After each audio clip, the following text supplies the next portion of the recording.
Let me show you something. Okay, you see him? I want you to look at this. This is what God is showing us right now. You see the storm, you see the lightning. Okay, that's a wolf cat. That's a possum man and cat. I asked God how he did the snake and the monkey, and I was really upset with him. I thought he'd done it in the lab. God told me through that, he did it the old-fashioned way. Now, this may sound crazy, but I'll tell you this much. I'm not going to speak out of turn, lightning. Thank you, Lord, for your blessing. He says I can speak if you saw that.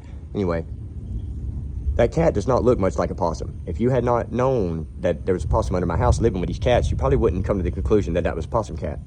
You would think it was just a cat that was kind of strange. Okay, the cats were worshipped by the Egyptians. They have very strong genes. They have very strong will to survive. Tigers, cats, all cats are impressive. All felines are very, very, very impressive. And think about like a beeline. Think about feline. Okay, we think of dog as being the champion. Oh, yeah, see? We think of the wolf as being the champion, but we don't understand the necessity of like the Egyptian underworld or how that's godly or how it's in his plan. We look at it like demons. But if you look at the cat and you realize he doesn't look at all like a possum, unless you have that possum coming out from under the house that lives with them, you probably would never think that that might be a hybrid. Why?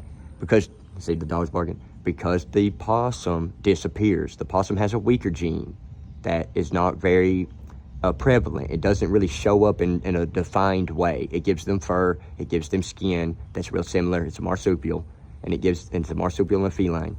Okay, so that's a motherfucker. That's the MF. You know, some people look at it like God, you know, slept with his own mother because he made creation, but no, he made creation, which was like a daughter, a sister, a friend, a lover, a mom to him. But first he had to deposit his life into her so that she would live as well. That's what the lightning and Frankenstein and Satan and all that represent. God saw, you know, I saw Lucifer fall like lightning from the heavens, and it lit Frankenstein up. He had to create a form, and then he had to deposit his life into it by sending Lucifer in the form of lightning as he cast him down to light the world with the electromagnetic energy that, there it is, to cause her to be alive, to cause the earth to be alive. And the form, the Gaia, to light Gaia with life. She's like God's Dr. Frankenstein, and Gaia's like Frankenstein, because the earth can be ugly in certain areas. Volcanoes erupting and storms, and these things can be ugly and hideous in the eyesight of some, because molten lava will scald you to death and really create an ugly village. You know what I mean, if it erupts. But Gaia herself is beautiful, and creation is beautiful in the sight of God, and not ugly at all. But some people can see when they're looking nearsighted, and she seems to be hideous, because of all the destruction, all the death, all the things that we usually just focus too much on. We don't see the beauty in. Anyway, the point is, with the marsupial and the feline mixing, the marsupial and the possum is a weaker gene that causes it to be less defined. It contributes to the hair, and it contributes to the skin and the flesh, you know, the basic form of the cat. And it has a couple little features that are defining characteristics of the aesthetic, which is the marks on the face, and the fluffiness of the beard and the chin, and the markings on the tail. But that's the only real definitive places you can see the possum at all, and you can't even really tell it's possum. It looks like it's something else. It could be something else or anything because of the weaker gene. The cat is so dominant, is so determined to survive. It's such a superior specimen compared to, you know, the lower on the food chain. A possum is much lower on the food chain, obviously, than a cat. If you look at all the cats, and a possum doesn't get as big as a tiger or a leopard or a cheetah or a black panther or any of these things. So the cat is very much in the same way that Shiva, if you look, thank you God, in the same way that Shiva, the destroyer, dances on this baby, her twin, which she crushes and absorbs, in the same way that the Milky Way galaxy crushes and absorbs the brown dwarf galaxy, which is next door to the Milky Way. It's the same thing. Shiva is the Milky Way right here, the destroyer, who is crushing and dissolving her twin in the womb, which is the brown dwarf galaxy. Right next to the Milky Way galaxy is like a little twin, a weaker twin to the Milky Way, a brown dwarf galaxy, which is all revolving around this brown dwarf star that the Milky Way is eating to have energy to be what it is. So it's absorbing in the womb in the same way that Shiva did her cosmic dance and crushed her twin, which was trying to overcome her in the womb. She does her cosmic dance in the same way the Milky Way is crushing and absorbing and eating, absorbing and you know, you say murdering, but really it's just eating, devouring, and distributing the energy all throughout the brown dwarf galaxy, which is right next to it. So basically, the Christ is dying for the Milky Way in the form of the brown dwarf galaxy, which God gave it as a source of fuel. Okay, so the same way the cat gene is like the Milky Way. The feline gene is like the Milky Way that's so much stronger and is God's where his tension's at. So the marsupial becomes more fuel. See, the marsupial in the form of the possum, which is much more dense and less able to adapt and survive, it gets washed in the mix. You can barely see it. After a few times mixing, you'll never see it. You never even find it or be tracing it. So in the same way, the man and the serpent, because the serpent is so slippery in the spirit, see, the serpent is so slippery and slick and so slender and so minimal. It only has the spine. It only has, see, he's hunting. It's either he or she, I'm not sure. But anyway, the serpent is so minimal. It's only a spine, a vertebrate. All the serpent has is really vertebrate, a minimal flesh, but it's all muscle. Everything is muscle around a spine, and it has a head, and which is consisting of two bones, which is like a jaw system. It's very minimal, very simple. The serpent form is very, very simple. I mean, it's very complex, but it's also very minimal. Not simple, but minimal. It's very complex, but very minimal. You can look at our skin under a microscope and see that human skin is very much like serpent skin. It says in Eden that we were coated with the skin of the serpent. See that? But we have the form of the ape.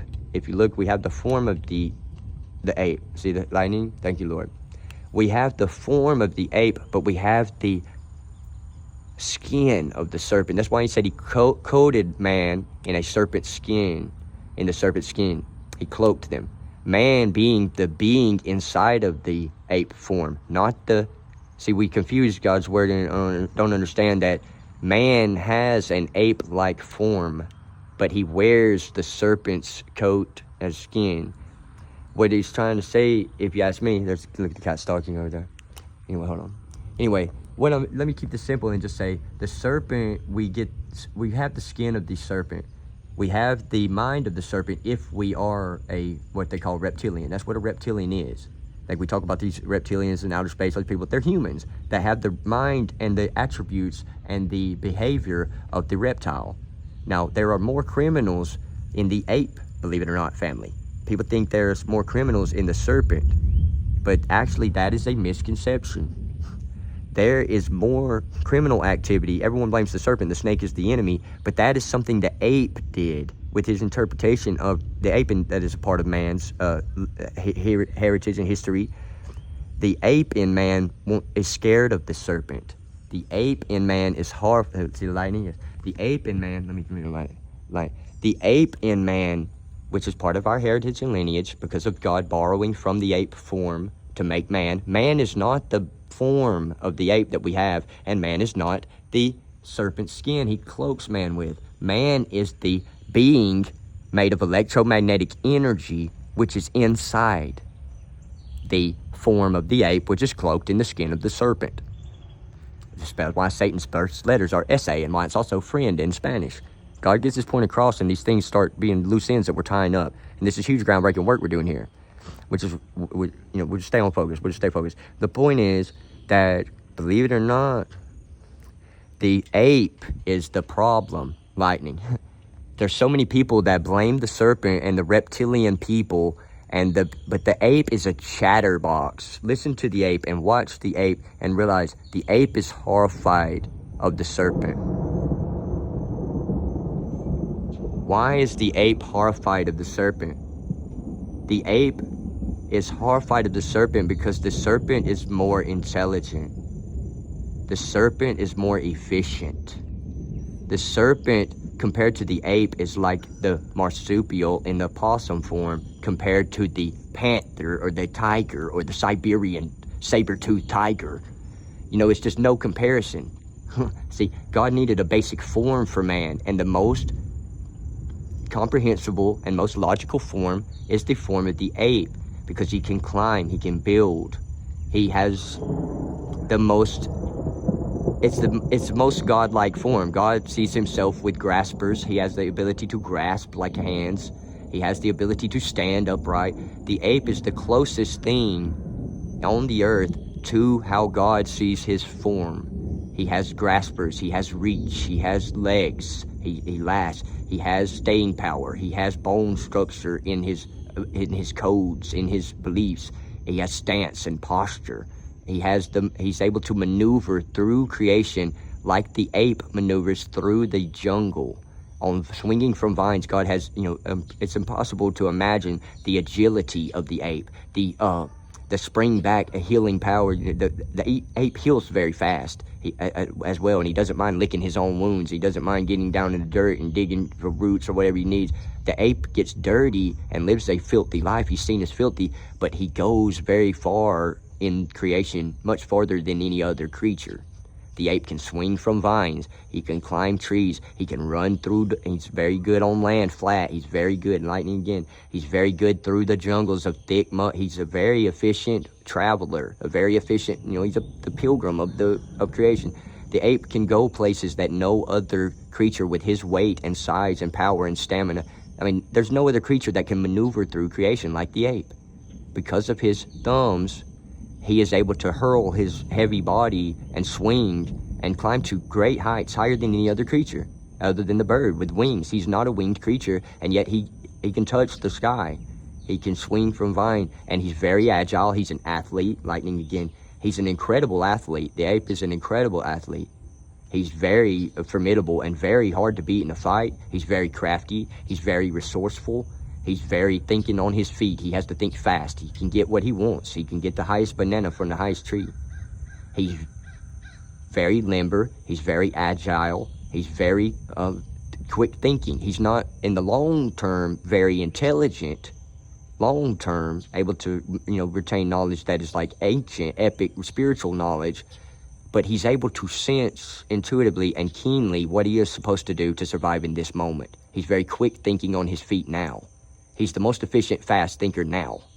But the serpent is an ancient mind. The serpent is an ancient thinker that is able to retain knowledge that is vast, that goes way back. The ape is intimidated by the serpent's ability to tune in to ancient forces which are still present, that are far beyond the grasp of the mind in an ape. The ape knows the serpent knows secrets. The way that the ape sees the serpent in his spirit is, there's the one that knows the secrets. There's the one that knows what beyond me. There's the one that knows what the Creator told the serpent, something that scares the ape, because the serpent knowing it makes the ape feel threatened. The ape sees the serpent and how calm and cool and how it stays so still and how it can sit so still for so long. He's always looking for his feet to step on one because they're so patient. Ooh, lightning, you see that? They're so patient. The ape is always looking over his shoulder and paranoid, worrying he is going to step on a serpent, or is he going to be wrangled? Why? Because the serpent is the only one who has the grasping power that the ape has with his opposable thumbs. If you look, what other creature can grasp? Think about grasp, mental grasp, like I need you to grasp right now, like Genesis, Revelation, asp, like just ask me, A-S-P, you know what I'm saying? Who has the grasp, mental or otherwise physical, who has the grasping power that the ape has of the thumb? No one on earth. The only one that even comes close to the ape or the serpent is the sloth, and the sloth only grasps with a soft, like a Velcro. The sloth grasps like Velcro. It's easily pried from his grasp. He grasps very strong. He can hold his weight, but he's not very big. And there's a big sloth, three-toed sloths and stuff like that. But the sloth has the grasp that's next in line. If you ask me, that's what I can see. He has the grasping power that's, but it's far, far inferior to the grasp of the ape and the grasp of the serpent. Because of the serpent being all spine, all muscle, all vertebrae, and all just raw power, and also being cold-blooded, not having to move much and not having to eat much, the ape is threatened and feels intimidated sharing a ecosystem or an environment with the serpent. So the ape tells stories. He's a chatterbox. He like through religions, look at like man forming religions in the minds of men who fathom God and who talk about it in the meeting of the minds and the masons in their lodges and all these talks that men have over their coffees and their teas and their chattering like apes in the trees. Ooh, where's the biggest banana? Who did you bang last night? And all this, big fish tails. The apes sit and chatter, while the serpent lies silent and still. The serpent lies silent and still for ages. It seems eternal. It can just sit there and do nothing. You almost think it was dead until it's time to eat. And the only time a serpent ever moves is the time that a serpent is seen. You usually don't see a serpent until it's moving. Why? because the serpent doesn't really move until he's going somewhere. And where does he go when he's going somewhere? He's going to eat, so he can lie still for another long period and not do anything. He's not lazy.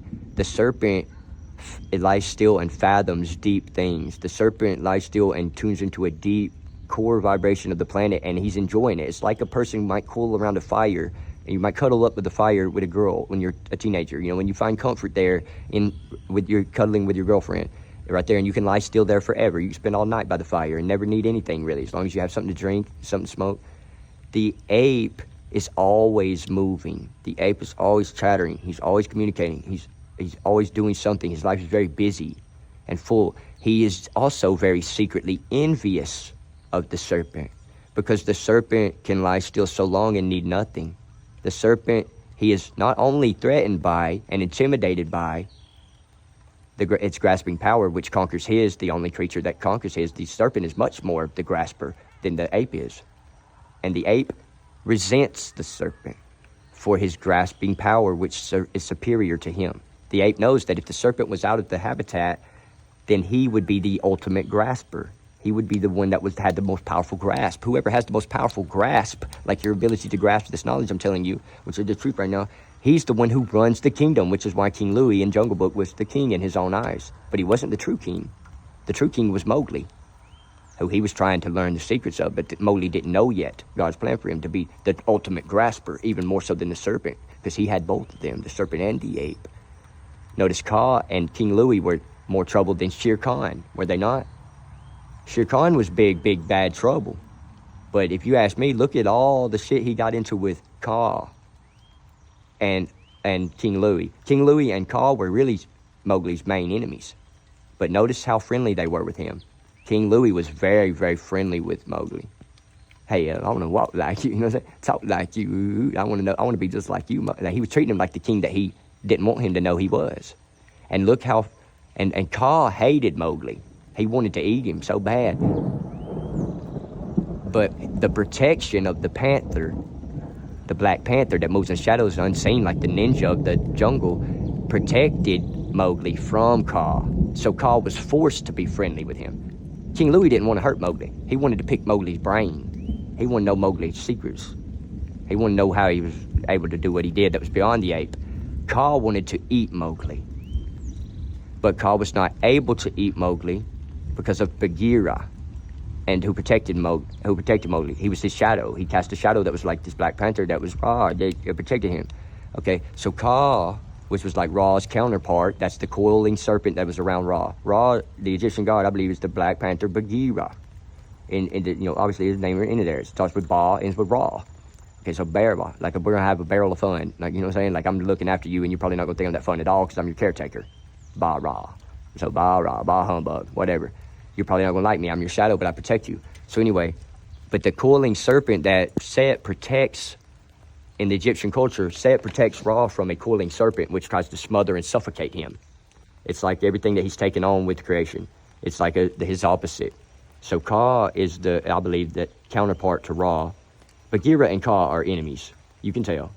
Why are they so cordial with each other?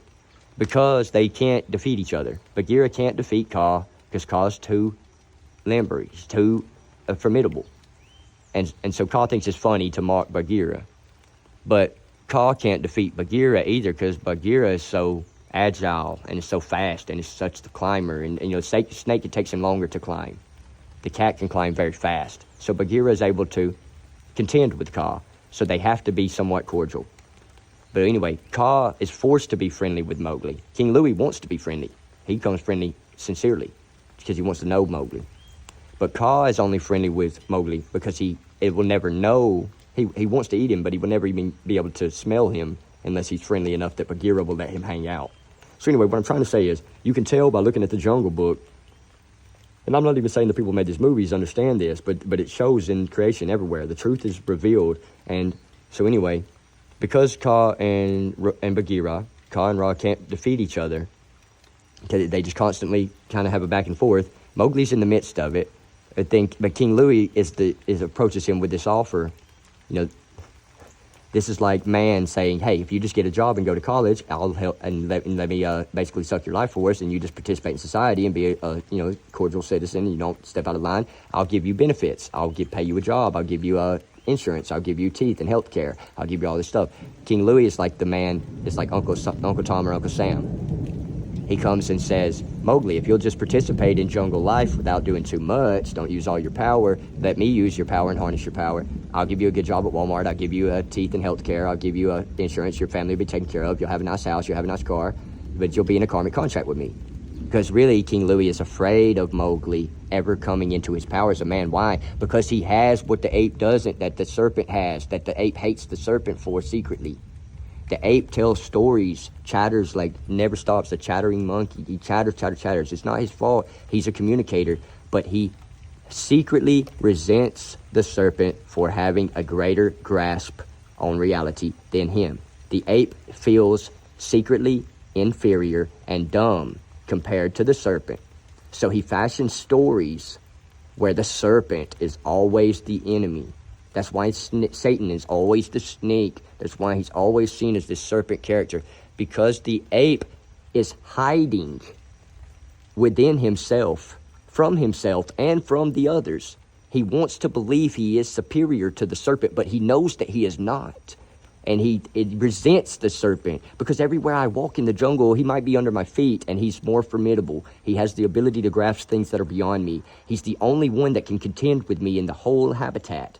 I can't get away from him. He climbs in the trees. He lays in the holes. He slithers, and I never see him till he's right up on me. The ape hates the serpent secretly. And the serpent that the ape has told the story of, that is the Satan, is really who the ape is deep down, that the serpent reveals him for. The serpent that is the Satan in all the religious stories is the secret identity of the ape, the true secret identity of the ape. The serpent he tells the stories of, the sin and the sinful serpent that slithers up and that sneaks up and it doesn't tell you the whole truth, and he'll rape you and he'll kill you, and don't go around him and he's the bad guy and all this stuff. This is who the ape is revealed to be by the serpent's presence in the garden, because he's so ancient compared to the ape, which is so momentary. The ape is in the moment. He's very good in the heat of the moment right now. He might even defeat a serpent, but he's not confident enough, because the serpent carries ancient wisdom. The serpent is able to tune into the core of the earth and her vibration and to truly be one with her. And the ape is only able to climb her trees. The ape is only able to run through her forest. The ape is only able to pick her fruit and steal from her. The ape feels like a thief in the garden, and he steals from her. He's not truly one with earth. The ape is a visitor. The ape is someone who roams the earth. He climbs the trees. He swings the vines. He goes everywhere on earth, but he hates the serpent, because the serpent is like the husband of earth. And if you were to find a creature on earth that was truly, that knew how the earth felt, that understood who she is, that really related to earth, that was able to pick up on her core vibration, like a woman in her, her menstruals, and the woman in her cycles, the woman in her, emotions. If there's any creature on earth who understands who earth truly is as a being, how she really feels about life, how she really feels about her place in the universe, how she feels about her spirituality, how she feels about her mental capacity, how she feels about her relationship to the other planets, how she feels about her relationship to the other galaxies, how she feels about ancient aliens or about the hieroglyphs. If there's any creature that knows who the earth truly is, that's truly her best friend. Your best friend is who really knows how it feels to be you, if you ask me. Your best friend is the one who has walked a mile in your shoes. Your best friend is the one who has spent the most time with you, who has felt your pain. Your best friend is the one who can tell you your thoughts without you even saying them. Your best friend is the one who knows how you feel. Your best friend doesn't just care how you feel. It's a gift from God to truly know how someone feels. Anybody can be a good Christian and care how someone feels, but do you really know how they feel? Only their closest, that truly was in the Christ essence, bonded with them, would ever truly know what it meant to be who they are. The ape is runner-up. The ape feels he is the third wheel. He really didn't even strive to be that close to earth. He really didn't even want to be her friend like that. The ape wanted a banana. The ape wanted to chatter. The ape wanted to do these petty things that were momentary, that wouldn't last. But he found himself at the top of the animal kingdom, and he found himself, wow, I'm right here at the top. I might win. And knowing him like an ape is, he might wake up to the fact, oh, I'm in a race, and I'm like, oh, right here at the top, and I might win. Like, I'm right here at like second place. He thought he could beat the serpent way back in the evolutionary phases, and they tangled and they mated. They tangled and like Set mated with a horse, and they raped or whatever, and they found the nut and all this stuff. The ape and the serpent warred for a time in way early in the creation. The ape stumbled across the serpent and said, oh, wow, here's somebody formidable I can fight with, because there's somebody I could beat that would be hard. The ape likes a challenge. The ape loves a challenge. Because only if he can win it, though. He doesn't like a challenge he can't win. That's why the ape is very sassy, and he's very mean and very nasty. If he throws feces and he shoots birds and scratches balls and does all kind of stuff, like taunting you, he's a sore loser, and he was beat by the serpent. And when they tangled, a very long time ago, the ape and the serpent clashed. They started wrestling because an ape came across the serpent and thought, oh, this looks cool, and snatched it up and was like, oh, shit, he's actually very powerful. He's formidable. He poses a very serious threat. I got bit by it. Oh, shit, I'm going to die. They started fighting and started warring like turf, like gangs. They just tangled. Somehow the serpent met the ape. When the serpent and the ape met, the serpent was minding his business. The serpent was doing what he always does. He did not care about the ape. He knew about the ape. He'd already seen apes. He'd been watching apes and trying to steer clear of them, because they were filthy and they were trouble. So the serpent watched and tried to make sure the ape never knew he existed. The serpent did not even want the ape to know he existed. And so he was very careful to slither slow and very low, and the ape was always chattering, so he was busy. The serpent thought, this won't be very hard. I will just stay away from his sight. I'll stay in a hole. I'll stay up in a tree. He did not resent or have any personal feelings toward the ape. He just was disgusted slightly because of the filth of the ape, but he didn't want to be tangled up in the mess that was the ape's life. He saw him and watched him from a distance. He became very wary of him because he knew he was close on the food chain, but he was not able to contend with him, and he knew it. The ape would not be any trouble. He chatters all the time, and he was momentarily distracted easily. The serpent knew, but he knew that it would be a big issue and something very pivotal would happen in creation if the ape ever became aware of the serpent's presence. This is like the snake in the garden. Anyway, an ape was fast, though, and changes his mind, and in the moment is very crafty, and he changes direction.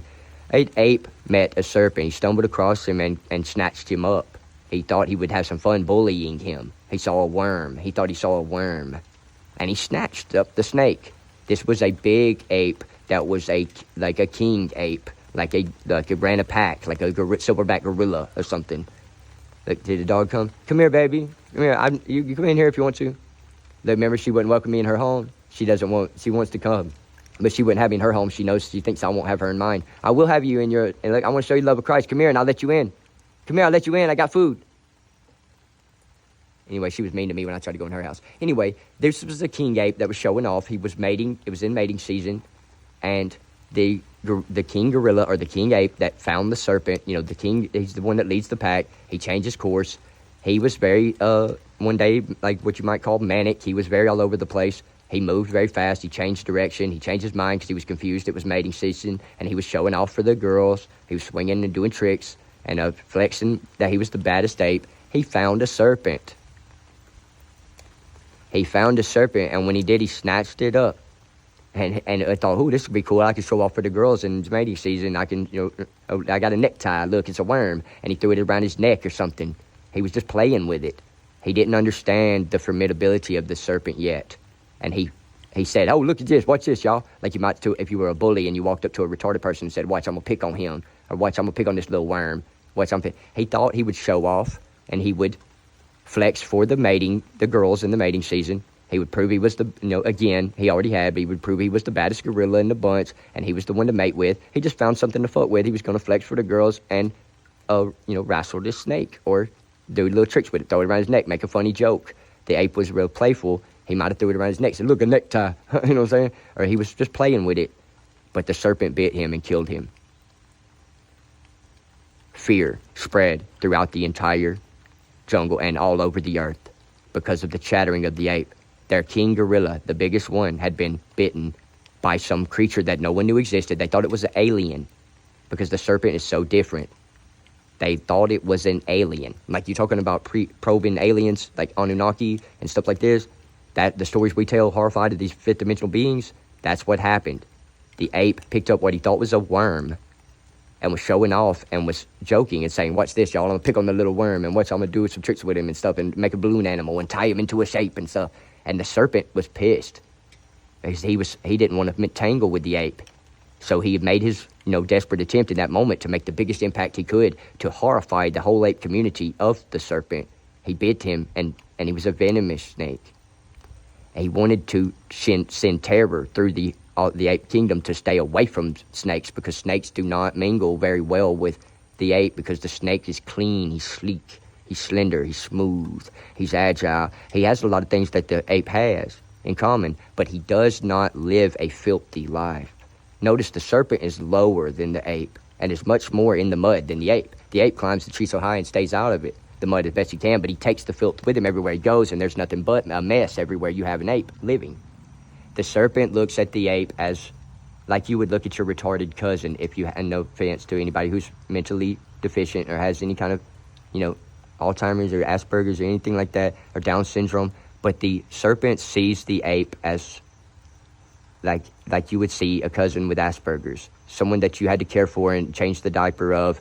And the serpent knows, I'm just not very good with that sort of thing. I'm not as busy. I lie still for a long time. I'm ancient in my understanding. I don't have anything to offer the ape. The serpent thinks, I don't have anything to, I'm just not, that's why you might avoid your cousin with Asperger's or Down syndrome, because you don't really know how to help them. You know that that's a permanent life condition, and you don't really have anything to offer them. They already have a caretaker. They, you know what I mean? They have what they need. It's best I'll just stay away, because I don't want to feel bad or guilty for them in their deficient state. I don't want to be made sad by the things they may say that you might be confronted with. So you might avoid it. Sadly, we avoid the people in our lives that we see as truly inferior, that may have a deficiency or something that troubles them. Like a friend in a wheelchair you had to push around. You might avoid them because you might not feel like pushing your friend around on the third wheel on a date with a wheelchair. If we really love them, of course, we won't hesitate. But for the most part, we avoid those people that have crippling deficiencies, because they make us feel that we have blessings we don't deserve. The snake is very confident. The snake is very in his power, and the ape makes him feel like, I should help the poor thing. I should help this poor creature that's inferior to me. But the ape won't have the knowledge of the serpent, because he resents him so much for being more formidable than him. The ape thought, until he met the serpent, that he was the most formidable in the animal kingdom. The ape was running around on earth like he was the lion. He thought that he was the king of the jungle. He really thought that he was the most able to grasp at things and had the greatest grasping power. He flexed, flying through the trees and swinging and calling and loud, and he thought, surely if there was any creature that could challenge me, they would have by now. He never dreamed that right under his nose would be a fifth-dimensional Anunnaki or something. They never dreamed that there would be something so much more formidable than him that was right under his nose the whole time, and he hates the serpent for it, because when he stumbled across him, it was the most powerful gorilla in the bunch that led the way, and he made a little joke, oh, look, a worm, and then that bit him, and it was venom, and in front of all those women that were going to mate with that monkey, he was dropped dead in seconds, and cold, with his eyes black as pearls, you know what I'm saying? And his mouth hung open and foaming at the mouth, and his heart stopped in his chest, it collapsed, and his lungs punctured, you know what I'm saying? Him sucking wind. It was the most horrifying sight that a monkey had ever seen. The ape was horrified of what had just happened to their most powerful leader. They had an intruder, an alien creature that just popped out of nowhere that did not look like any other creature on Earth, that came out of Earth. They appeared to come out of Earth. A worm. Like, imagine Tremors, the movie Tremors. Remember how they acted with the Tremors, the people? This is how the ape acted with the discovery of the serpent. Like Kevin Bacon, I think, in Tremors. I believe it was Kevin Bacon, but I'm not sure. Like they was acting about the Tremors. The ape was chattering like crazy about this creature that was the devil. There was this creature that had been hidden in Earth all this time that has killed our great leader. And right in front of him, the women he was about to mate with. And, a monkey takes many mates and things like that and lives in filth for the most part compared to any other creature he does. You might not call it filth for him, but the serpent had been discovered.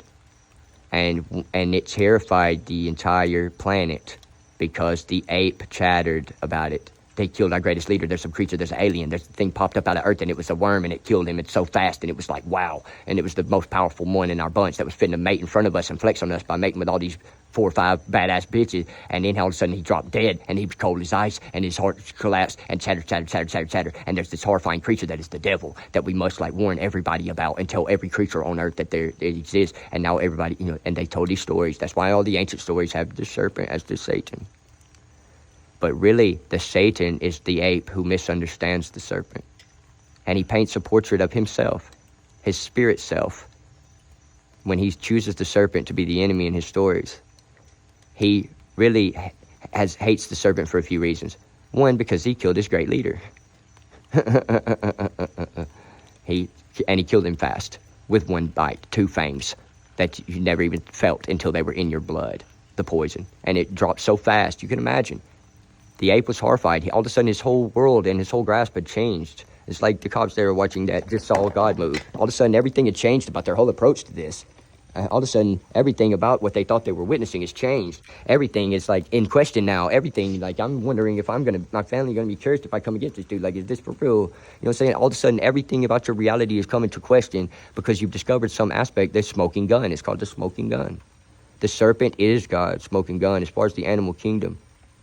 As far as if you were looking for evidence of God and his purpose for creation, and you were trying to find that smoking gun, they talk about that, like 9/11 and George Bush and the smoking gun. Everyone was looking for the smoking gun.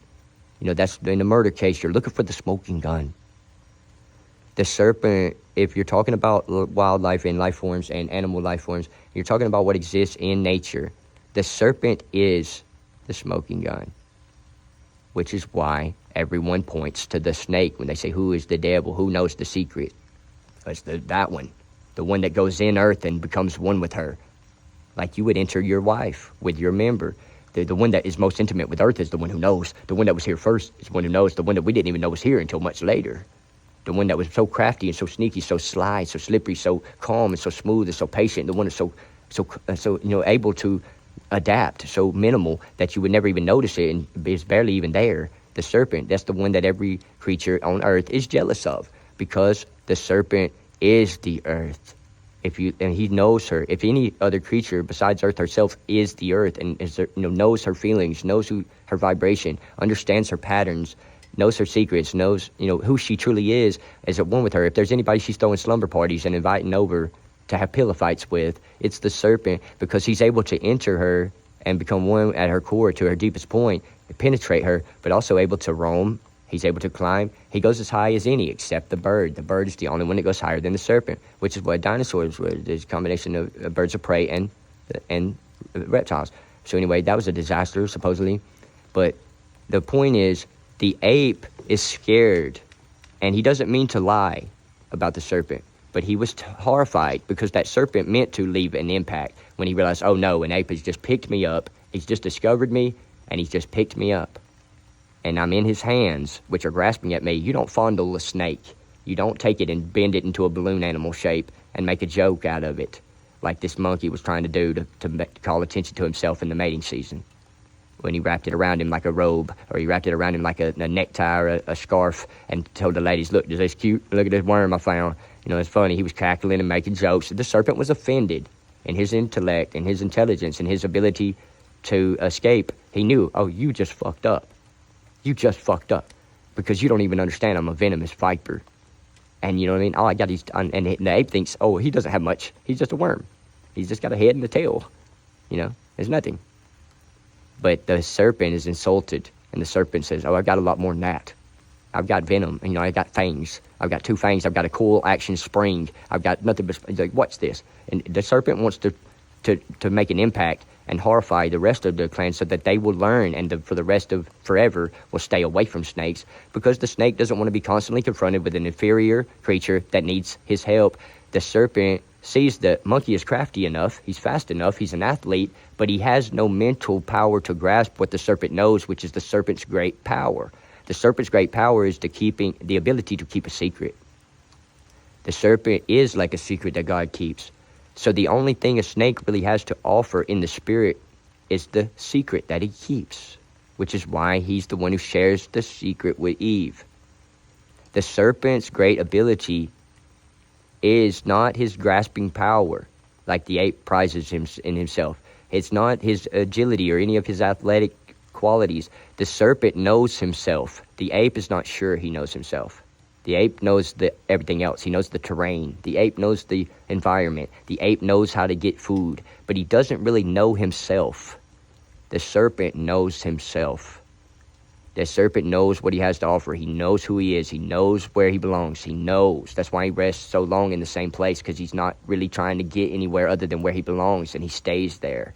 The monkey is always searching for where he belongs, telling stories and cackling and trying to get there. The traveler, the pilgrim, the pioneer on the pilgrimage. He's always exploring. The serpent explores without trying to explore. The serpent explores without moving. The serpent explores within himself and astral projects and through dimensions and stays still in the flesh. The serpent is able to travel without moving. The serpent knows what he has to offer, and he knows that as much as he would love to share his secret with the ape, so the ape would be more advanced and more adaptable to our surroundings and more evolved, the ape won't listen to the serpent. He's always cackling, and the serpent tells his secret in silence with a soft whisper or a hiss. The ape is too loud. He never even notices the serpent can talk because he never stops cackling. He never stops joking and making noise and calling. The ape is too loud, too obnoxious, too full of himself, too prideful, always telling his stories that make him seem great, big fish tales and legends, and always cackling, telling rumors and gossips. The serpent cannot share his secret with the ape because the ape won't listen, and the ape won't stop talking. So anyway, the ape, what does he talk about more than anything? Mainly the serpent. The ape talks about two things, really, mainly. He talks about himself in front of the girls so he can get a mate. He tells stories of himself, and he gets his buddies to agree. Didn't I get the highest banana on the biggest tree? Didn't I, bud? Hey, Mitty, oh, you know I did. And you know I caught the biggest fish. I got the biggest worm. Look, you know what I'm saying? I got the tallest tree. I got the highest banana. Did I not? Tell him I did. You know, he's always trying to get bragging rights. The ape wants bragging rights and wants status. He wants stats. He wants to prove himself to the women. And so he's always cackling about one of two things. Either how awesome he is, praising himself, patting himself on the back, like a lot of people do in churches these days. And they say it pleases God for us to get together and pat each other on the back for what we're not doing. You know what I mean? And to tell big fish tales and make ourselves seem great, like heroics and everything. You know, we tell stories a little bit different than they actually occurred. We get our buddies to agree with them so we seem awesome in front of the ladies so they'll mate with us. And then we try to get two or three and don't tell them about each other. The ape is always living in a filthy, messy life like it is when you have 3 girlfriends. The serpent may or may not sleep around. You might never know. See, there's the dog. It's funny, God brought a dog to BC. Look at the difference in them. Just like the cat dog. Cat dog. Alone in the world with a little cat dog. See? Look, what's the difference about the way the dog is moving than the cat? I see something right away. The dog moves with a pleasure. You can't tell if the cat's really taking much pleasure in the moving around and hunting we've seen, unless he really I don't believe the cat was taking pleasure in his moving. The cat probably did some kind of mild way, but not enough to note. It's not obvious the pleasure the wolf cat was taking in their strides, because the cat was hungry and was looking for food and was hunting. And noticed the cat was not going to be satisfied, probably wasn't going to express any obvious pleasure until it had meat in its mouth. The dog moves also hunting food, but he's also just roaming leisurely and looking around for what he can use. He's just trying to be resourceful because his owners have just moved out of the house and abandoned him, and she has puppies. So she's looking around. I think she's taking inventory of the neighborhood and trying to find somewhere she can bed down. She's been gravitating towards me because the Spirit of God invites her here because I don't have a dog and she can be my dog. And because we have a little relationship. She was mean to me when I went to that house and wouldn't let me around her puppies, but she was just defending her pups, and I didn't take it personally. So now she's gravitating towards me. She's checking me out and wondering if I would have her because it's right across the street. It looks like a good home for her puppies. See, here she comes. She's wondering, I wonder if he's still going to be as reasonable as he was before. Come here, I'll give you some food. Look, hold on. I'll give you some food here. Look, come here. Hey, puppy. Hey, pups. She got scared. Because she remembers that she mistreated me at her house. She wouldn't have me. And now she feels like she's wondering, and she's just checking it out. She thinks, wow, this would be a great place for my puppies. This would be a great place for me. Looks like a safe place. There's lots of room here, a lot more than on the other side of the street where I was at. She's looking for a place for her and puppies. She don't like it there. She really, because there's nothing there for them to, she has to roam so much to get their food. She's looking for another place to bed down with her puppies where she can dwell. And she's noticing now that this was hidden right here. And she's like, wow, this is a lot of space. Wow, this is a big yard. Wow, this is a good place. But she saw me and she remembered she was mean to me because you were taking her puppies. And she doubts that I'm going to be forgiving. So she's run off. She thinks I still remember that and I'm going to be hateful to her. But anyway, the dog takes an obvious pleasure in its strides, whether it's hungry or not, even when it's hungry. The cat is on a mission, though. Notice the cat, and that's even more formidable than the dog, because that's why cats have contended so long and well with dogs. Because dogs are always having fun, but the cat is always on a mission.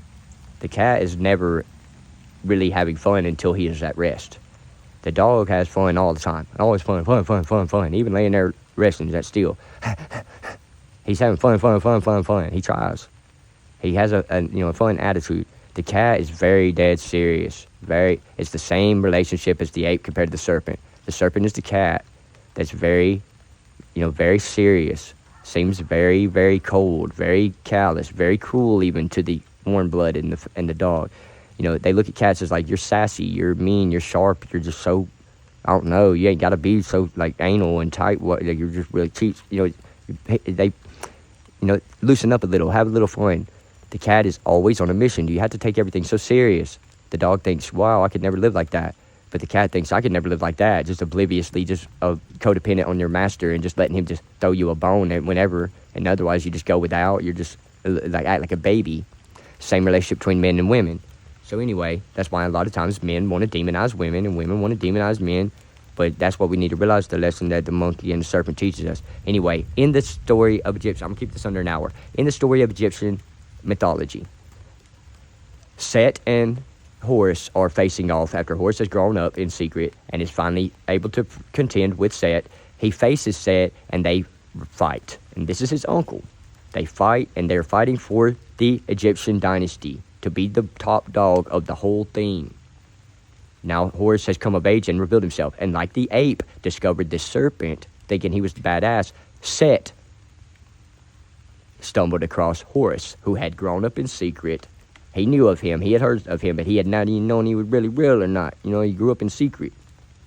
Now imagine how, Set felt. Set thought himself the serpent. Set was the serpent. He's a dog, he's a wolf, but he thought of himself in the spirit like the serpent like the ape thought of himself in the terrain and the environment of the earth. He thought he was the serpent that someone would stumble across, and it's karma. Just like he was the serpent and Osiris was the ape. He thought of Osiris as the ape that was stupid. His brother was stupid. He would get in this chest and he would die on his birthday. He was an idiot. And then on that day that Osiris died, he fell into Set's trap. Set was the serpent and Osiris was the ape. He had stumbled across that killed him in a drop, like in a split second when he said, get in that box, and he shut it. And he chopped him up. Okay, so anyway, karma came for Set in the form of his nephew. He thought he had, rid himself of his nephew then when he killed Osiris because he didn't have any kids. But then Horus, he's resurrected from the dead with magic and then given a false memory or, whatever, so that he could inseminate with. And in secret, Horus had grown just like the ape the serpent had in secret roamed the earth and in the earth. The ape never knew he was there. Just like Set never really had proof that Horus was there growing in secret. And he thought himself the best, and he was moving around and flexing power. That's what made it such a crushing defeat when Christ rose and defeated the Roman kingdom and the society by letting them kill him. That was why it was so shocking. The story and the epic proportion is that he just knew he was the best. If there was any society that couldn't be conquered, it was Rome. If there's any, the Roman guard and Caesar ruling with iron fist, it was untouchable. There was no way that there was any power that was more powerful than them. There wasn't even close. Except for the Jewish temple, but they were basically the same thing. There was no one besides them, and they were neck and neck, and they were right there eager to agree with each other, and so they didn't have each other as enemies, but there was no one else, So anyway, Horus, in the same way that Set and Horus tangled up, if you research that story, they wound up having a sexual encounter. Because when you're wrestling and you're fighting, and and think about the wrestlers that fight naked, and think about those UFC fighters that are basically naked. It's actually very common and not that far-fetched that you would be fighting and get turned on. If you fought all the time, there's a lot of friction. That's the main thing in fighting is friction. Ground game and stuff like that. You spend a long time in UFC fights wrapped up with another person that's got a hot body that feels, pretty much the same. Female and male bodies are different, but they feel warm and they're stimulating. They cause a certain kind of friction that can easily cause you to become aroused if you're spending a lot of time on the ground in a grapple with somebody that's naked, pretty much. It's not far-fetched to believe that you could become aroused after all your struggling, all your fighting against this person. If you couldn't defeat them and they were truly formidable and you weren't in front of everybody in the world, you were in private, and you were tangled up with one of these creatures, you know what I'm saying?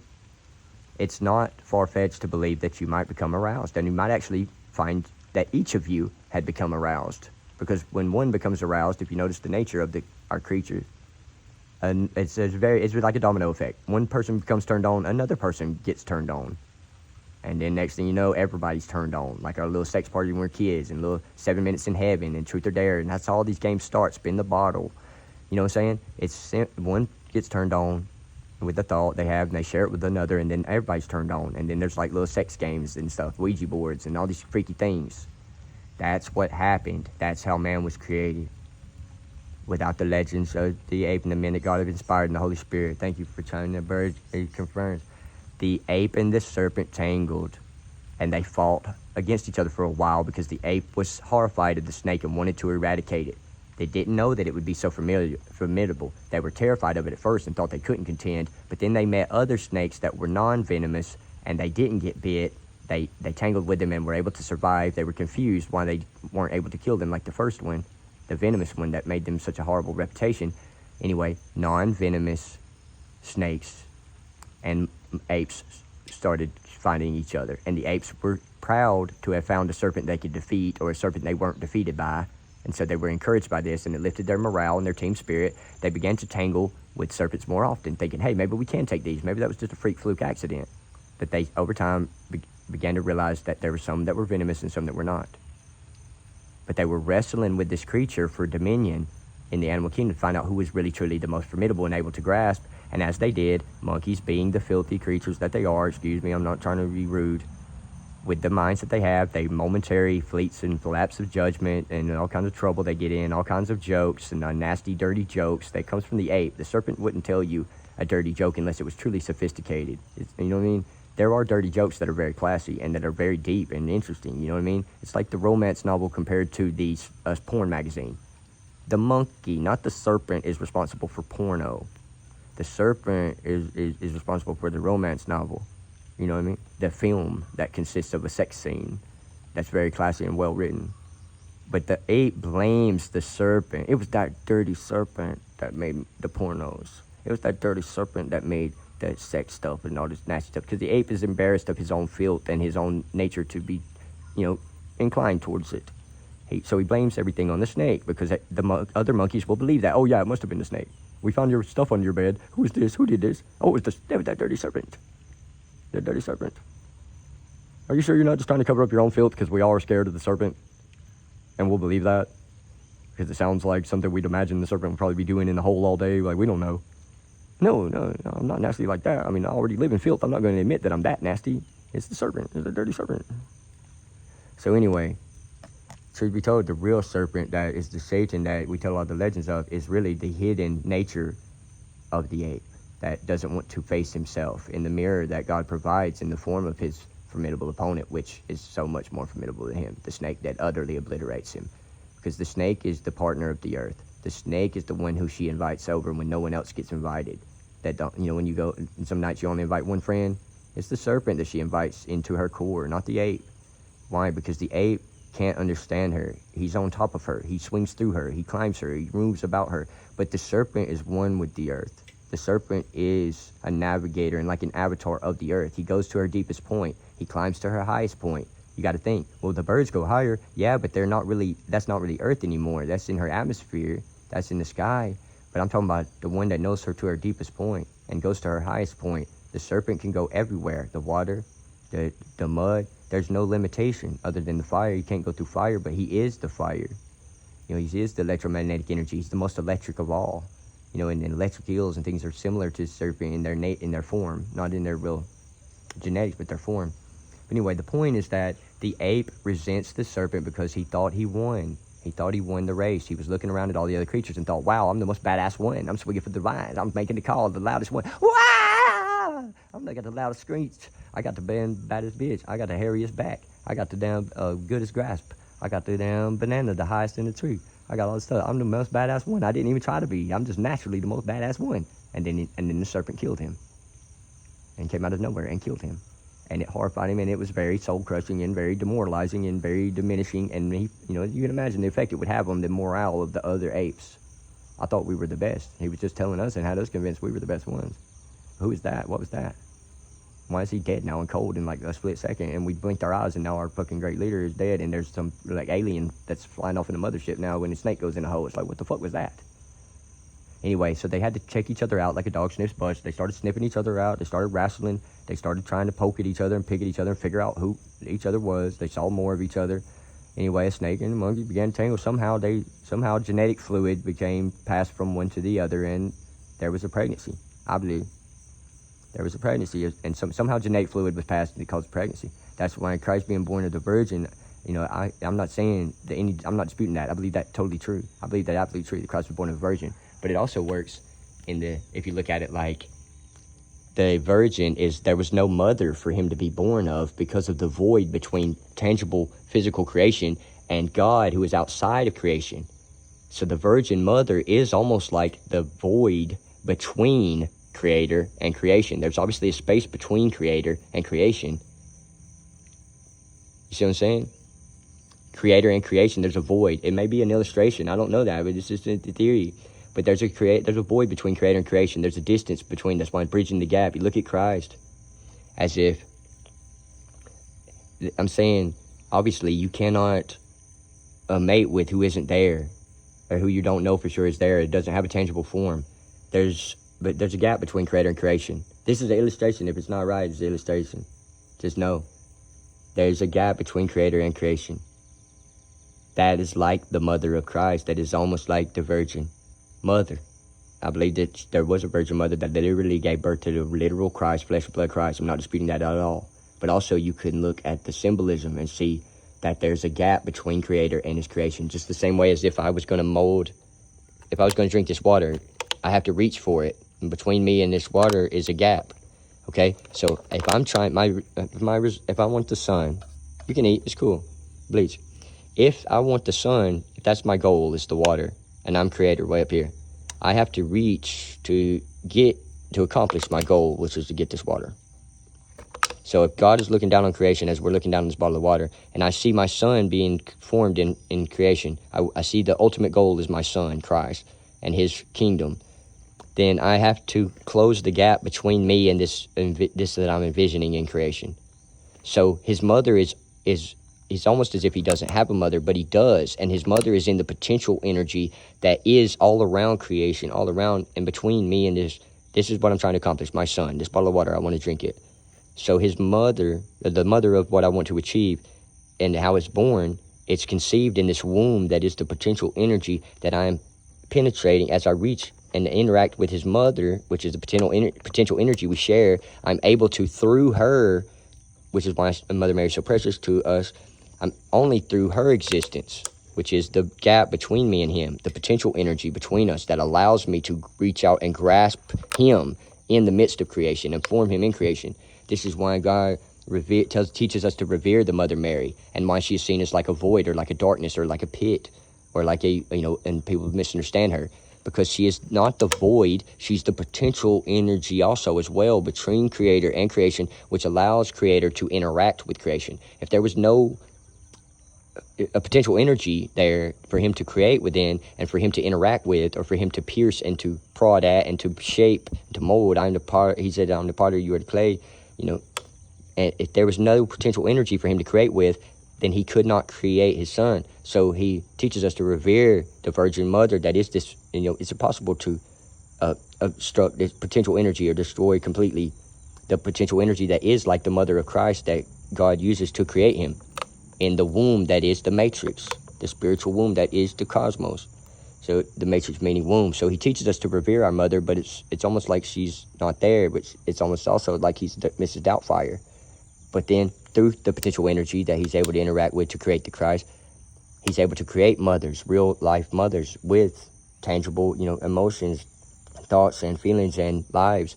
And so we do have a real sense of what it means to be a mother. But in the beginning, when God was creating creation, there was first just the gap between him and what he wanted to accomplish. And the gap between him and what he wanted to accomplish was what allowed him to accomplish it. You know what I mean? Most people don't think of it that way, but God is so appreciative, God is so gracious and so aware and so alert and so able to understand that we should be thankful even for what we haven't done yet, even for what hasn't happened, even for what isn't true, we should be thankful. Even for what doesn't happen, we should be thanking the Lord. For what doesn't occur, even if we wanted it to. The Lord teaches us to revere our mother, who is the potential energy that you would only find in like the womb of a woman that's able to birth and form a child. So anyway, he teaches us to revere the Mother Mary as sacred, but she's not the void. She's not just the emptiness of the pit, but she is the womb with the potential for the birthing and giving birth to and rebirthing life. Not just a cycle, not just a vicious cycle or a never-ending loop or a bottomless pit or a black abyss. She is the womb that it makes it possible to birth creatures, to form things, and Creator teaches us to revere her and regard her highly. There was Gaia. She is truly alive and truly alive with potential energy. If nothing else, she is alive with the ability to facilitate us in our adaptation to our environment and the evolution of our species. So she's the key, and so she's the Christ between the Father God, who is the murderer that wasn't saved because he died for the Son. He has to destroy things to protect the Son. And the Son, the Christ, was the one who was saved by the Christ that is the mother in that sense. Remember me, Lord, when you get to your kingdom. Christ was his mother. Christ, to Christ, who was saved by his mother. He looked at his mother like that man looked at him when he said, remember me when you get to your kingdom, Lord. And he said, today, my son, you'll be with me in paradise. He always looked to his mother for confirmation and for comfort and for encouragement. And Mary, you remember how she was in the Bible. She always said, do exactly what he says. Hear my son's compelling words. Hear him speak and do what he says. And imagine what a comfort and encouragement that was. That's why Christ was able to move confidently throughout the world, because Mary was pleasured. It was pleasure by just being with him, loved to be with him, and always spoke up first and would say, hear my son's words, hear my son when he speaks, and do as he says. Imagine Christ looking to someone in his life, as we all do, for comfort and encouragement and for soothing of his soul, to know that he could have what it took. No one could mean more with their encouragement than a mother.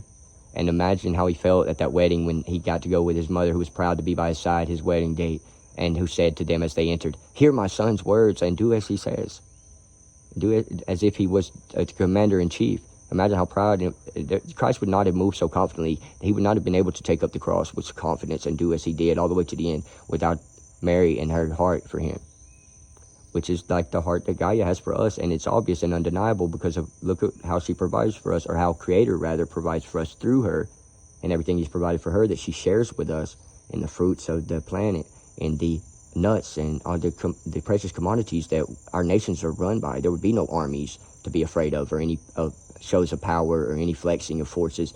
There would be no weapons of mass destruction, or no doomsday devices or anything to hunt. There would be no armed forces, no servicemen, if not for the fruits and the nuts and bolts of the planet, the things that are provided naturally through the environment that she shares with us, which is her very essence, like a mother shares from the milk, like she shares energy from her energetic centers that are just pyramids that are like breasts that would nurture a child. And she weans us from the teat of what we see as the beast, but that beast is our mother who protects us. And a mother is a beast if no other creature is. When she protects her children, look at a mama bear and stuff. Anyway, I'm just saying, and I just had to mention, her spirit animal, one of them, there's many. She identifies with all of them, obviously, being her and of her essence.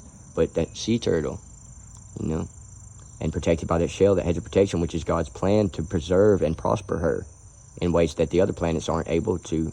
We're not able to see these blessings on the other planets. Anyway, my point is, I just want to clear up a little bit about the misunderstanding of Mary, Mother Mary, only being associated with the locust and the pit and the bottomless abyss and the void.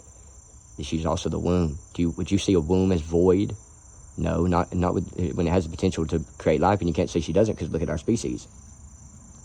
You know what I mean? There's no way to get away from the fact that you could see this as half empty or half full. So the glass is half empty or the glass is half full. If it's half empty, then the locust from the pit and the bottomless abyss, and we're going to get sucked in, and life sucks, and God's not real, and Mother Mary is just like locust queen and all this demonic bitch, black witch. You know, or this is an empty space. You know, if you're in a pit in life, it's an empty space where you have nothing else, potential energy to create something, facilitate something else that is able to adapt, you know, more efficiently and effectively and survive so that it can evolve like our species has over millennia. I believe that it started with a monkey stumbling across a serpent, and the serpent really tried to do the monkey a favor and horrify it so they would never have the same clash again because it was pointless. They had nothing to offer each other. Anyway, they wound up wrestling. The monkey wouldn't let go of the serpent. The serpent coiled around the ape. Anyway, somehow the ape, I believe the friction of the serpent and the slickness of its scales and the sleekness and its sexiness. The serpent is sexy. There's no getting around it. I believe the monkey became turned on. I believe somehow they shared genetic fluid. And so you have the true creation of man. And God given us visions and insights into this over time. The ape, you know, moving fast, he written these stories under the influence of the Holy Spirit, written these stories of the visions that God had given him of the Garden of Eden and all these different things that are absolutely true to the T, word for word, absolutely true, symbolically, spiritually, I believe, literally, physically. But for those who needed a little bit more of an elaboration, for those who need a little insight into who I am, what I have to offer, why I'm here, why you should turn a blind eye to some of my deeds, or why you should look over some of my criminal acts, or anything like that, of that nature. If you just want to know who you're looking at or who you're dealing with, you know what I mean? This has been an hour with me. This is the gift that God has given me of insight, of intuitively being able to follow him through caverns he carves in the cosmos, in the space-time continuum, and has been doing for millennia, creating things. Believe it or not, I asked him, how did you come up with a snake monkey? He told me through that cat right there, when it half-possum had cat, he said, oh, you don't know? The good old-fashioned way. And I thought, what the hell? And then now he's just giving me permission to share this with you because I've been threatened as a reason by certain forces. And anyway, I just felt like, you know, they needed to know a little bit more about me and what I have to offer and why I'm not a criminal and who I really am, what I really do. But this is it, you know what I'm saying? And I asked God, how did you come up with a monkey snake? Do you have a lab? Do you have aliens or something like all this stuff? And he told me he might be joking. You might have to take it up with him. I don't know if it was a joke. I don't know. Sometimes I can't tell if God's joking or not because he's so funny. He's got a great sense of humor. And he answered with that cat. He said, the good old-fashioned way. So the best I can come up with is like the tangling of Set and Osiris, which led to the tangling of Set and his nephew Horus, which led to their sexual encounter where genetic fluid was exchanged and one of them was said to have raped the other. You know, in that same sense, the ape and the serpent shared genetic material, which resulted in something. And the snake being so minimal compared to the ape, and so, he only has muscle and a vertebrate and a jaw with a cool system that strikes, and also the forked tongue. That's very notable. The forked tongue is the most notable, and the palate in the mouth. The ape is what it came out looking like. It looked like an ape. But it just had serpent-like smooth skin and less hair. And it had, who knows what the teeth looked like at first and whether fangs or all these things. We had the canines. That's where they came from, the canines. That's where the canines came from. I imagine the apes may have had them too, but either way, the serpent only has those canine-like teeth. But either way, we inherited the tongue from the serpent and the skin. We have the tongue of the serpent, and we have the skin of the serpent, which allows us to speak so articulate in these languages that are elaborate forms, because we cackle like the jackals that the monkeys are. We coo and we call. We got the tongue, which made us able to speak much more clearly and much more elaborately, much more efficiently and fluidly and effectively. And no scholar on earth would tell you this. I have no schooling. I'm a high school dropout. This is God's gift to me. I believe I'm also an autistic or savant, maybe even retarded. I've had a brain injury that was pretty extreme in the last few years. And said to be diagnosed with bipolar, symptom of schizophrenia, depression, all these things. But really, it's just God's gift to me. It allows me to see these things. And it freaks some people out because they don't have the patience to spend an hour with me. But we inherited the skin of the serpent and his tongue, which allows us to talk much more elaborately than the ape is able to communicate. But the ape communicates well enough and is a great communicator. We inherited the thumb and the form from the ape. But man is neither the ape, nor is he the serpent. He is the electromagnetic energy, which is like a plant, a celestial plant that is in the flower pot that eventually busts as we outgrow it. That is the mortal flesh of our human body. Eternal life is real. Immortality is not a myth. It is absolutely true. And the mortal life you're living now, trapped in the form of a human, or whatever you want to call it. Who, man? You, man. Judas. That's why the same vowels in Judas is a human. U-A. U-A. Judas. Because we all betrayed God when we tried to attribute him more to the serpent or more to the ape or more to the human form than to the electromagnetic energy that is the celestial plant that God is planting in the cosmos as he puts you in your mortal life that you feel so trapped and confined in. Little do you know, wait till the fireworks show at the end when you bust out your flower pot, just like one of those cheap flower pots you bloom a plant in, and you realize that eternal life is absolutely true. You cannot kill life, and that Christ is absolutely real, and God has an incredible gift. You are that gift, and when you open that gift, that's why he has us wrap them like we do so elaborately at Christmas. And when they bust out, you know how it feels when you open a gift that you really love. Well, that's how it's going to feel the day that you die. And when you bust out that flower pot, that like a cheap plant, you know, you put in till it grows so big, it just bust it, like in plastic containers. That's all your mortal life is. What you thought was the end of the world and was all you had, and God just gypped you and cheated you and slid you and shit you and everything. Really, you ain't even opened it yet. Your mortal, fleshly form, which he used, you know, like this. He was able to capture lightning in a bottle. That is you. When Lucifer's the lightning cast down to the heavens, he became you.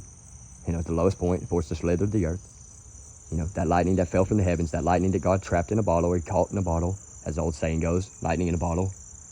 That is you. And when you bust out that flower pot, a celestial being will bloom, which is beyond the sight of mortals and their perceptive eyeballs, their opticals. It's absolutely true. In the atmosphere are all kinds of beings that you can't see that are beyond the realm of invisible light, which are lighter than air, so they're able to fly. We draw them with wings when we see them. Sometimes we see them auras, and the same as you see a rainbow. They're there in the atmosphere.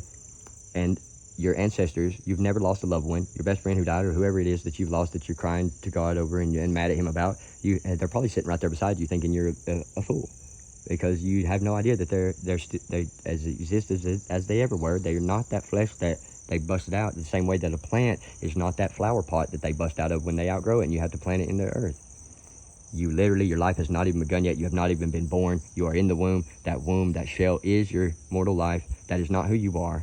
You are, and God's intention for man was not that form that you feel so plagued by, that you lug around, that heavy luggage that you just can't wait to get rid of. You know, for those who wish to kill themselves, I feel bad for them because that you can't. I mean, and I hope I haven't encouraged anybody to end their lives. I pray that you would see them all the way through to the end so God can show you something while you're in this cocoon that you'll never be able to get back into, just like the butterfly is never able to get back into his cocoon. Enjoy this time that you're confined in your mortal life. Enjoy the people. Enjoy the people that are around you and your family and the friends and the people that grace your presence. Enjoy all those that you meet in this phase, because like the butterfly, it has, you know, the pupa, the larva, and like these different insects and flying creatures and that are able to go through those 4 phases. There are 4 phases of the human life. There are 4 elements you're made of: wind, water, fire, and earth. These are precious phases that you will never be able to go through again. The pupa is only the pupa for as long as it is, and then it's the larva, and then it's the, you know, and it goes on until it's a butterfly or whatever. These phases and periods in our lives are very precious. The time that we spend and what we spend that time doing, what we elect is worthy to spend our time doing. The people that we share them with, these memories and the moments that comprise these phases, these are precious things that you will never experience again. I encourage you to see them all the way through to the end, from beginning to end, to enjoy every moment of them, even the worst moments of them. Because when you look back, when they're all done and you went through the 4th phase, you're going to miss, even, believe it or not. Now, you think you never missed your old room when you were a kid and you felt trapped in it, or you couldn't leave the house or whatever. You think you'd never miss these times. You're so eager to escape them. Enjoy them, because when that's all done, those 4 phases, eventually you'll reach the 4th phase. Then you only have that eternal phase that is eternity. And you'll look back at the first 3, when you were a pupa and you was a larva and you was a this. You felt so trapped and so confined in it. You wanted to escape and you were about to kill yourself, blow your brains out, or hang yourself. You'll laugh at yourself and you'll think, I wish I could have those days back so that I could treat people better, that were in that same phase that I had no remorse for and no compassion. Those people that were right there just like me in the same stage that I treated like shit, that I judged harshly, or I approached with false charges, or that I accused without reason or with no interview, tried to incarcerate. These people that I treated like dog shit, that were going through the same phase, that were sent to bless me with these messages that I refused. You'll look back and you'll wish that you could connect with those people. And even though they won't be dead and they might be found somewhere across the cosmos, you'll likely be so far apart that neither one of you would ever care enough about the other to cross that bridge that would be that gap between that, you know, that you already burnt at in most cases. Which is why the Christ is so precious, because he is that bridge and we burnt it. And that was the crucifixion. But God rebuilt it. And you can't say he didn't, because he did when I just reached out for you through this conversation. If you would only agree and you would receive Christ as your Lord and Savior, and you would realize that he's absolutely true, that eternal life is absolutely real, and you will be stuck for forever. You won't be limited by your mortal life forever, but you will be limited by what your mortal life consisted of once it's over. And you will only have that one. And when you look back and you're ashamed of your behavior, as I've been, when you look back and you're embarrassed of how you acted, you'll never get that back. How you treated another being when you were in their presence, you'll never get to go back and be in the mortal form and treat another mortal better. And you'll wish that you did when you realize the gift that God has given you with eternal life once you've escaped it. You'll wish that you could get back in that cell that you hate so much just so you could treat another that was in that same state and condition better. But you won't be able to, and you'll have to live with forever, eternally, the heaven or hell that you created for yourself and all that you done while you was trapped in this that you thought was all there was. And you'll be trapped with that self that you thought you were forever, a false identity that you believed in, because death is the biggest business on earth besides sex. And so I encourage you to just agree with me now that the truth is the truth. You don't even have to agree that what I said was true. But if you truly do mean it when you say, I agree with you that the truth is the truth, and it will come to the light if it's hidden, and anyone attempt to hide it is a fool because it can't be hidden. Sometimes things are hidden for a time, and it may be God's will, but the truth will be known, whatever it is. If you can just agree with me that much, then I believe that Christ is in you, and that he will guide you and continue to guide you. If you truly believe that and you live your life according to that simple code, that the truth is the truth, and it will be known, and it cannot be kept from creation. Because God's will is that creation would know his son. And he said, I am the way, the truth, and the life, and no man comes to the Father except through me. It can't be kept from creation because God is a loving Father and a good Father despite in spite of contrary to popular belief. And it will be proven. And anyone who questions the integrity of God's leadership, anyone who questions the integrity of Christ and his life on earth as a true mortal, will be beyond undermined. They won't have to be undermined. They'll be proven a fool. They will be no better than a sniveling, snickering fool. And who's the one that snivels and snickers in the creation most in our habitat? It's the ape, not the serpent. The serpent warns you because he respects you. And he says, stay away. You know, I'm dangerous, I'm powerful. I keep a powerful secret that you probably would never have the ability to grasp or know. But if you ask the serpent to tell you a secret, he respects all life enough that he would consider it. He might not tell you yes. The earth might not reveal to you her secrets, but she will consider your request if you were to ask her. I want to know you like the serpent knows you. I don't want to just climb your trees and rape you like the ape. I don't just want to travel your terrain and master your terrain and climb your mountains and swim your water. I don't just want to swing on vines and impress bitches in mating season. I want to know you personally, earth, and be your friend. Then you must be like the serpent. You must have the mind of the serpent, who is treated as the Satan. But just remember, when they treat you, they hate you, they hated me first. When the world hates you, remember they hated me first. No one hates more than the ape. And who does he hate? The serpent. For outmatching him and for being closer bonded with the earth, that he thought he was king of the planet. This is why Godzilla defeats King Kong. Not because King Kong is outdated or primitive, but because Godzilla is the earth's chosen. The earth and Godzilla share secrets that Kong's not able to grasp. Kong is more concerned with his own secrets. And they're not that interesting to Godzilla or the earth. You know what I'm saying? The ape keeps secrets, but they're not that important. The serpent keeps important secrets, and so he's demonized and he's hated. And in all the religious cultures, he's used to describe the Satan because the Satan is close to God. He was the first angel created, and he had a bond with God that was untouchable and that there was no comparable to. But the Son was the only one whose bond meant more. Why? Because that's something that you have to work out with God. But just remember that the Satan is much like a snake, powerful and formidable, fast and striking, coils and strikes, and is, all spine and muscle and forked tongue that is used for this to illustrate deception. But the snake is most closely bonded with the earth of all her creatures. You can call the lion the king of the jungle. You can call, the elephant the king. Whatever. There's all kinds of. Every creature has something special that his species shares with earth herself. But no one knows earth like the serpent. No one is truly fluid in his knowledge of the earth. And no one's more one with the earth than the serpent. The serpent, if she was going to tell her secret to a creature, or if he was going to discover her secret or read her diary, you'd probably never even see her diary. It's the serpent who goes to her deepest point and climbs to her highest point. The serpent is just closely bonded and is always low. He doesn't even stand on feet to get away from her. All the other creatures are at a distance from her. The serpent is always right there on his belly, connected with her in the same way that you're connected with your wife when you elope and when you have a sexual encounter, an intimate encounter, as close as it gets. The serpent is always laying on the earth, or he's tunneling through the earth, or he is, he's always fully connected from head to toe to the earth. He's absorbing her energy and vibration. So he's really her. He really is her and is connected with her in a way that no other creature is. All the other creatures hate the serpent for this and are jealous. And they are mad, sore losers. And so they demonize the serpent, and that's why the serpent keeps to himself and stays away from us. Not because he's bad or because we run from him. He's actually respecting us who are really disrespectful to him. The serpent keeps to himself because he knows we don't want anything to do with him.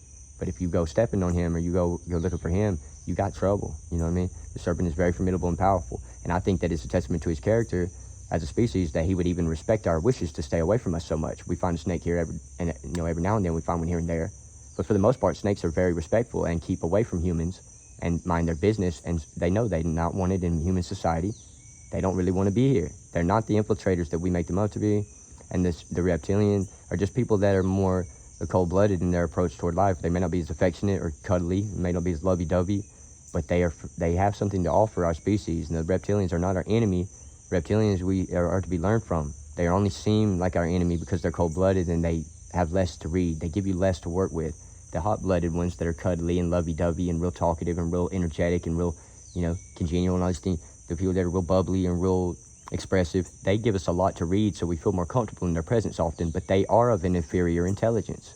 The people who are more reserved and more careful and more withdrawn, the people who are more introspective, the people who are more silent, these are the people that are really the most worth knowing, and they guard their knowledge, they guard their secrets, they guard their lives, and it'd be hard to become one of their friends because they keep their circles tight and small. So we often favor the ape-like minds of our friends that are fun, like the ape. But as we grow more mature, especially over times and eons and lifetimes, we learn that you cannot survive without learning from the serpent, who is calm and who's patient and who remains where he stays. He knows where he belongs and he stays there. He moves only when he has to, when it's absolutely necessary. He seeks warmth, but that's it. Even in his food, and he really doesn't even seek food or prey, he seeks warmth. The serpent is cold-blooded, and he seeks warmth, only enough to turn it into enough energy that he can maintain and sustain himself. He's very efficient. He takes only his share. He takes less than any other creature. The serpent requires less than any other creature on earth. So look how respectful he is to earth. He takes less prey. He takes less food. The serpent is the most gracious and most polite, most well-mannered creature on earth. He's the cleanest, the most efficient, the fastest, the strongest. And look at how he treats her with absolute respect. He does not even use her energy, which we all ransack every day in our Wi-Fi and our airways, everything. We just bombard her and we just drain her dry. The serpent doesn't even move. He respects Earth so much and knows she needs her energy, and we replenish and we need replenishing, and we diminish her resources and everything. The serpent is so respectful. He only takes a meal once every couple of moons. That's a month. And then he lies still and doesn't even move and gives Earth back everything that's hers. He says, and the Earth usually says to the serpent, the Earth usually says to the serpent, the Earth usually says to the serpent, the Earth usually says to the serpent, you can use more of the energy than that. You can get on my Wi-Fi. You can do all this like everybody does. You can just ransack me too. All the other creatures take a ton from me, a lot more than you have. But the serpent says, no, I'll just lie here still because I don't really need it. And you need that. It's her best friend. The serpent looks out for her and says, no, I'm fine. I just took a mouse. I took a mouse every month. You know what I mean? I'm cool. I'm just going to lay here in the dirt and fathom your secrets. And so all the other creatures are jealous because the serpent loves her the most. And the serpent is her, and she loves the serpent because of his respect. Really, the serpent is not the Satan, but the ape is, and he tells all the stories. So I wonder why we believe that the serpent is. Come on. I mean, anyway, so that is how human beings were created. If you ask me, it's just a theory, a hypothesis. But if you believe the truth is the truth, then we're on the same page. And I love you in the name of God. Accept His Son, the Christ. You will be stuck with your immortal life forever, but it won't last forever. Good news. So anyway, you're not born until you die.